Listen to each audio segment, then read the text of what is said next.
bao cái món cái group này chúng tôi xua nèo kia bà với mấy chú kia video thay chỉ bắt đầu thì đây nèo kia bà ngàyนี้คือnhung miên video trong trái dùm lại đòn nèo ở kia thì đây bà ngàyนี้คือnhung thua đầm ná từ lên nơi bằng cọ nèo kia bàคือตัวมือcái tăng pipo nèo kia bàคือcái tăng pipo nóจำนวน3ថ្ងៃពីថ្ងៃទី21ថ្ងៃទី22ថ្ងៃទី23ខ្ញុំទៅហ្នឹងគឺថ្ងៃទី22អ្នកនរគ្នានេះចំថ្ងៃហ្នឹងណាត់ហ្មងគឺថ្ងៃទី22បាទហ្នឹងហើយអ្នកនរគ្នាបាទគឺមនុស្សច្រើនមែនតើអ្នកនរគ្នាគឺមនុស្សច្រើនណាស់ថ្ងៃហ្នឹងគឺមនុស្សច្រើនគឺដើរស្ទះកក់កុញពេញស្តង់សិតតែមនុស្សតែម្ដងអ្នកនរគ្នាបាទហើយផលិតផលខ្មែរយើងគឺមានច្រើនណាស់អ្នកនរគ្នាហើយខ្ញុំឃើញបងប្អូនខ្មែរយើងគាត់ជួយគ្រប់គ្រងផលិតផលខ្មែរយើងហើយខ្ញុំគឺខ្ញុំសប្បាយចិត្តណាស់អ្នកនរគ្នា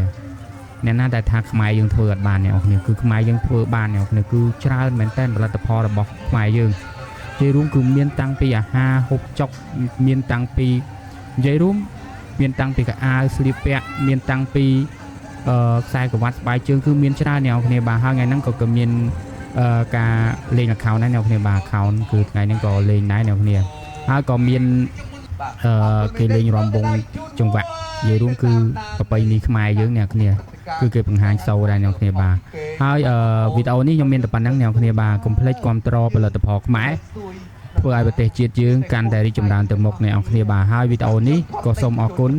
សូមគោរពនឹងជម្រាបលាហើយបើមានការខុសឆ្គងពាក្យពេចន៍តាណានិយាយមិនសមរម្យអីកុំកែបកាន់ឲ្យខ្ញុំ